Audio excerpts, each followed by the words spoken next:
What's up, everyone? Welcome to Let's Cool One podcast with Jack Macklin, sponsored by the Alithio Network. We're back for another episode here. We have some exciting guests coming up in the future. Next week, we have great saxophonist Ryan Bills. The following week, we have Kyle Swan. Definitely locked him down. We're excited to keep on talking about Chicago jazz and some of the gigs I have coming up and some of the music, and just dissecting some music and talking music and some commentary on some of my favorite jazz records. And today I want to introduce a new segment. It's just going to be Record of the Week. I know we did this a couple weeks back with Monk's Let's Cool One, and we could follow a little bit. Monk's Music. That's the record, right? Monk's Music. And we're going to talk a little bit about that, talk a little bit about some of my compositions on an upcoming record that I'm doing, and play some live YouTube videos I had that I submitted to a contest a little while ago, and just shed some light on those because I feel like the band sounds excellent and I want to share that with you guys. But we're going to start off by doing what I wanted to say is this new segment that we're doing. We're going to do it at the end of every episode. So I'll get to the Monk's Music at the end of today's episode, and we'll introduce our new record for the next week. It's the one I've been listening to a lot lately. It's really killing. But we'll get to that later. But for now, I wanted to talk about some of this band that I have in Nashville, actually, that I was playing with these guys a lot before I moved back up to Chicago. It's the great bass player Rob Linton and great drummer Kirk Woodard. We developed a little trio together, and we still play, and I think we'll play for a while, and definitely have to book some gigs together coming up soon. But I wanted to display 3 original compositions of mine that I wrote. Making a record and all that stuff today is it's easy because we have our computers and we're able to record right at our fingertips and all that stuff. But if I feel like I want to do it the right way, and if you want to do it the right way, it takes a lot of time and money to be able to pay everyone to come to the studio and record and write music and the whole 9 yards. So these 3 songs I feel like are a good portrayal of my guitar playing, as well as 3 songs that I want to put on a couple records, 3 original compositions. So I wanted to start off with this one, Due Time by the Jack Macklin Trio on YouTube. So if you want to hear this one, you can support me at send me a little tip on Venmo to record. That'd be great at Jack-Macklin. But if not, you can find these videos on YouTube. If you just type in Jack Macklin, I'm sure this one will pop up. But this one is Due Time by the Jack Macklin Trio.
Yes, yes, that was my tune, Due Time. Yeah, that was my tune, Due Time. And so I wanted to play that mostly just to talk about how good the band sounds, how good Kirk's and Rob's interaction is, and the way that we really built a chemistry together. So you could see why I'd want to record with them because they sound amazing. But that tune, it was kind of inspired a lot by John Coltrane, how it has those two 8-bar sections where one's like a half step up from each other and it swings. And then there's the one section at the end where there's that common tone. It's, I believe it's a G natural. It's like a B flat minor 6 down to an A minor to an A flat major to the G sus. And there's that no, it's a C. It's a C in there for sure. That's the common tone between all three of those chords that I go down. But I think it's a nice little thing there that we have, and definitely want to capture that on recording. So that one's amazing. I really like the way that Rob and Kirk accompanied me on there. I think it's some the their interaction for sure is one of the things that made me really enjoy playing with them, is because they both took a lot of chances when playing, and they both weren't afraid to make mistakes if they wanted to, but yet remaining that having that swing feel is what it's all about, really. So that's just so joyous, and I was so happy on playing with those guys because they're so swinging. But yes, so that is one of the first tunes. You know, you can always email me and tell me what you think of that, or leave a comment on the YouTube video. But I wanted to next play this ballad that I wrote. It's entitled "There's Only One Way Up." This one was inspired by Wes Montgomery's "Mi Cosa," which is a beautiful tune that he played solo, but I adapted some of his ideas to a trio, and it's not quite his tune, so I don't have to name it his or give him credit because it's totally a different song, but it was inspired by one of his songs, "Mi Cosa." So "There's Only One Way Up."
Yes, that was really nice. That was definitely inspired by Wes's "Mi Cosa," but I love the way that those guys played too, and so you can see why I want to give them some credit.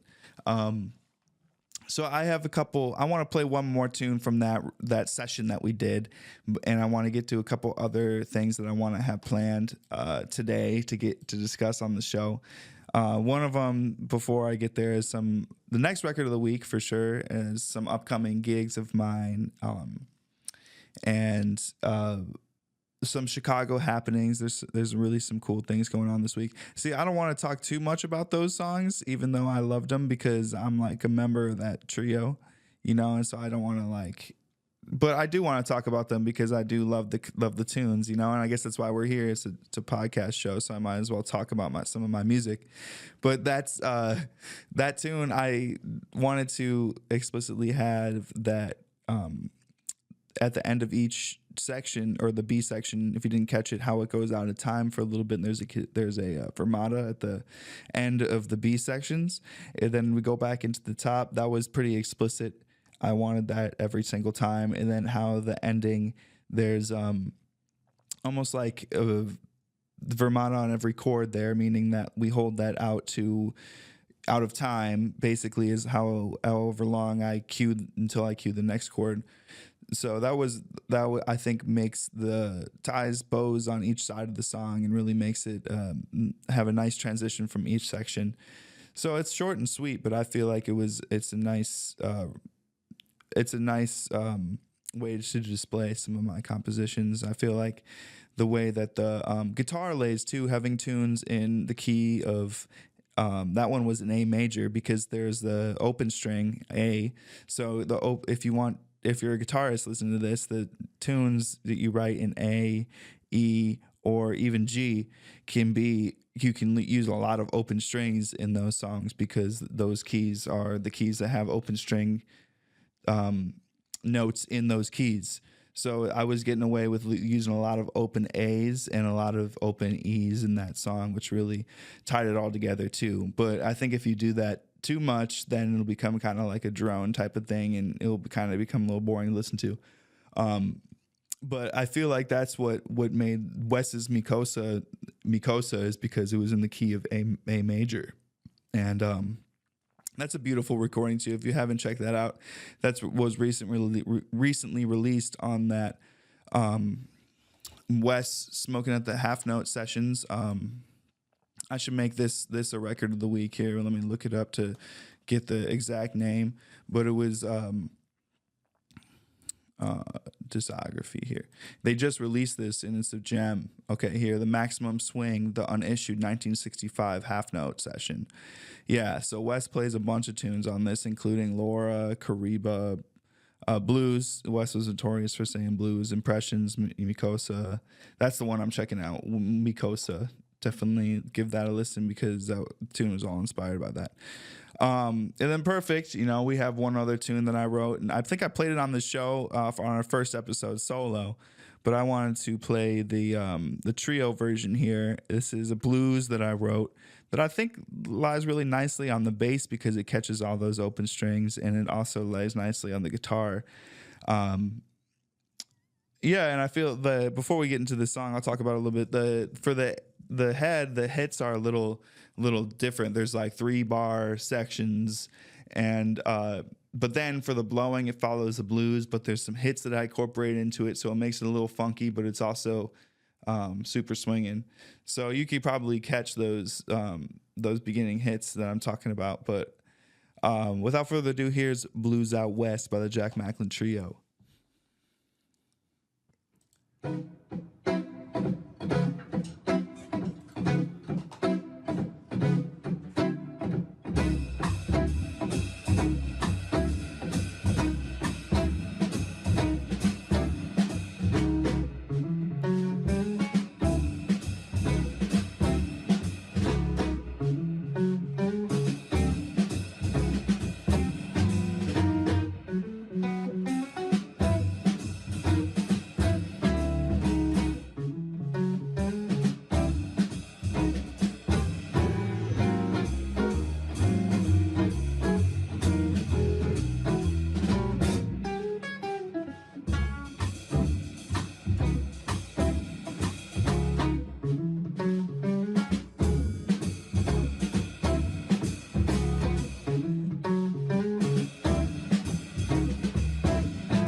Yeah.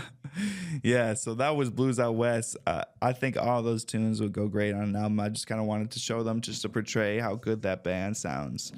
And yeah, I think that those guys are some of the greatest musicians. Once again, it's Kirk Woodard on drums and Rob Linton on bass out of Nashville. And we had a really great connection. We need to record an album, and I'm planning a date this fall to go record with them in October. So I'm really excited about that. I'm going to bring some new tunes, and we're going to have a ball. Yeah, so I wanted to just shed some light on that. That's obviously a blues, with a little interesting turnaround there. Like instead of doing that typical 2-5-1 jazz blues type of thing, I started on 5, went down to 4, then went down to flat 3 to flat 2 to 1. That's a typical substitution that you can apply on the last 4 bars of the blues I'm talking about. So all of you jazz musicians out there, you know what I'm talking about. But that one's a great little blues, and you can catch how the hits are 3 bars each.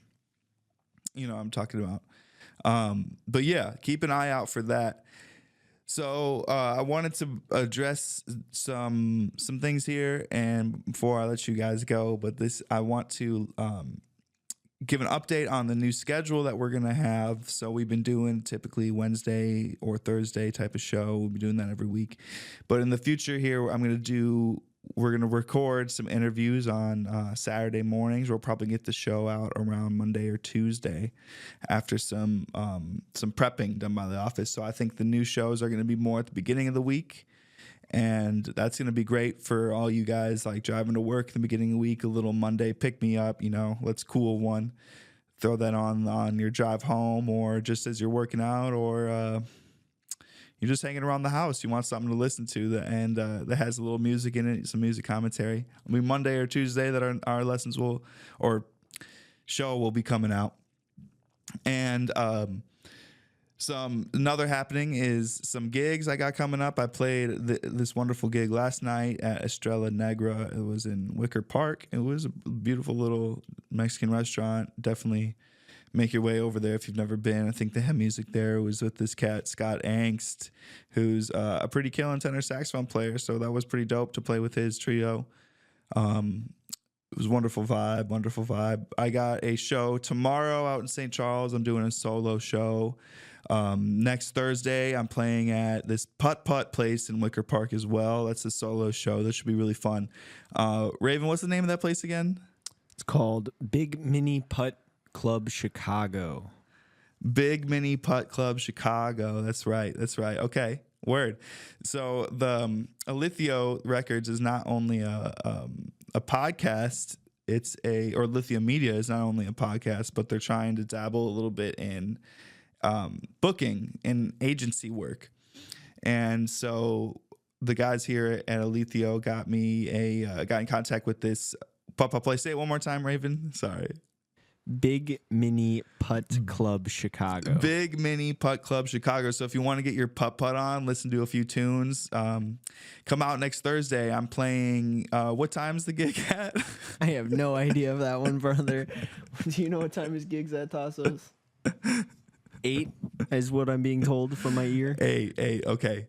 Yeah, I should know this stuff, but that's cool. I'll be there for sure at 8. I have it in my calendar. It's just like, you never know with those things. It could be 7, could be 8, but it's gonna be 8 o'clock. So some fellas will be out there supporting me. And then after that, next Saturday, I'm playing at Reclaimed Chicago, which should be pretty cool. I'm playing with a singer named Shara. Should be pretty sweet.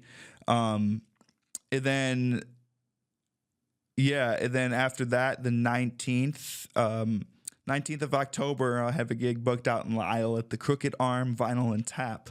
So I'll give you guys a little further update after that. But yeah, that was some of the gigs. The Chicago happenings this weekend. I'm gonna make my way over to the Hyde Park Jazz Fest this Saturday and Sunday, they have some amazing acts I'm really stoked about. We're not getting paid by them, which maybe we should. So this is just my personal opinion, that the Hyde Park Jazz Fest is great. You should make your way over there. There's a Bobby Broom trio that's playing, Christian Dillingham quartet, Derek Gardner, and Jeff Bradfield and his new record, Colossal Abundance, which is amazing record. Shout out to him. Those guys killed it. Emmanuel Wilkins is going to be there, as well as Jeff Parker and his group, Nate Smith solo, Perez Whitted, his bands, Victor Garcia. So this festival is going to be awesome. So that's Saturday and Sunday. I'm pretty sure all day. So definitely make your way over there. Yeah, so that's there's gonna be so many cats out there. It's always a great time at the Hyde Park Jazz Festival here in Chicago. So definitely get down there. And then we got the record of the week, which I know you guys have been waiting for me to talk about Monk's music. But Monk's music, as we said before, recorded and released in 1958. It's the one of Thelonious Monk sitting in the red wagon. Yeah, you guys all know what I'm talking about. Bobby Broom actually has his Monk record is a play off the cover of that record where his guitar is in a barrel, just like Monk is. He's sitting with his paperboy hat and his suit. He looks pretty young there, but yeah, okay. Released in 1957, recorded June of 57, and released in November on the Reeves Sound Studio in New York City on Riverside Records. The genre is hard bop. It's not a long listen, they do, it's 38 minutes long. And, the tunes that they played, I wanted you guys to look out for Ruby My Dear, which I definitely talked about. That's where Coleman Hawkins is playing the melody. And I know one of the biggest Ruby My Dear recordings of Monk is the one with Coltrane. And everyone, when I first heard that song, it was Coltrane playing the melody, and it's kind of iconic with Coltrane. But I feel like the way Coleman played the melody here is just kind of second to none, to where it's just kind of just so beautiful. And it's you could tell that Coltrane just kind of sitting back in the studio and being like, damn, that's a master playing right now. And he's kind of just trying to soak in whatever Coleman is playing. So if you haven't listened to that, check it out. Especially that one. Also, you'll hear on the Monk record, Art Blakey is playing. You can hear, yeah. I'm just reading the story that's telling me on Wikipedia. It's after, it says, John Coltrane had joined Monk after playing with Miles Davis Quintet, and Monk can be heard enthusiastically calling him Coltrane, Coltrane. That's after, it's on Badoo Badoo Bay Bum Dee Da, Badoo Badoo Bay Bum Dee Da. That's what While You Need It. Right, so that Monk, after his solo on there, he yells out, Coltrane, Coltrane, and Coltrane comes in with the solo and it's absolutely disgusting. Yeah, on While You Need It. Okay, and then it begins with the wonderful Abide By Me, which is a 4-horn arrangement that Monk wrote, and it's just like, it's so beautiful because, it's like these are jazz musicians, they're not like classical musicians, so it's still like rough around the edges, but like you can hear all their distinct voices in this, and it just like has so much soul, and it's a wonderful thing to listen to. That's just killing. So if you don't know that, check it out. And Crepsicle with Nelly is probably one of the highlights of this tune. He only does trio on record. He only does trio on that song, and it's pretty unbelievable. But yeah, so Monk's music they also play Epistrophe and Off Minor on this record. So, and I guess there's a take 4 and 5 of Crepsicle with Nelly, which I didn't really realize there was. Oh, I guess there's a bunch of takes on this record, like Off Minor take 5 and take 4, which is like kind of unusual, I feel like, for a jazz record, because they usually got it done in 1 or 2 takes, and if you go up to take 5 or take 6 in the studio, like it's kind of, you kind of get sick and tired of the song and you don't want to play it anymore. So it's kind of interesting that they released the later takes, but maybe Monk was just like fooling around on the beginning takes. You never know. maybe he just wasn't there. Maybe it was someone screwed up the melody or whatever. Be interesting to kind of hear why that is, why they did so many takes. But this record also features Ray Copeland on trumpet, Gigi Grice on alto saxophone, Wilbur Ware on bass, Monk on piano, of course, and Art Blakey on drums. So just check that out if you haven't already, and that's a beautiful listen. So for our next record of the week, which we'll talk about next week with our guest Ryan Bills, is going to be the John Coltrane and Kenny Burrell record. It's called I just think it's called John Coltrane and Kenny Burrell is what I believe it's called. Yeah, it's what they play. Yeah. Oh, no, okay. I got it backwards. Kenny Burrell and John Coltrane. Okay. That's the name of the record, is Kenny Burrell and John Coltrane. This one is beautiful. I play a lot of these tunes. They play Freight Train, I Never Knew, La Resto, Why Was I Born? That's a beautiful Kenny Burrell and John Coltrane duet. And Big Paul, which is a blues at the end, written for the great Paul Chambers. Freight Train, obviously written for Train, which is a wonderful A-flat bird blues. That one's pretty killing. Very, very killing. But yes, so that's a new record for next week. So check that out. We'll talk about a little bit more about that. But yeah, those are some of my upcoming gigs, recording in October with those guys from Nashville, and I want to talk about that. Gigs at the Pup Up Place next week, gigs at St. Charles tomorrow, Reclaimed, the Crooked Vinyl and Tap in Lyle. That's pretty sweet. They hit me up on Instagram, said yes to the gig. Why not? But yeah, that's about it for this evening for Let's Cool One. So I hope you guys had a wonderful time cooling one with me, Jack Macklin, and I will catch you guys next time. Peace.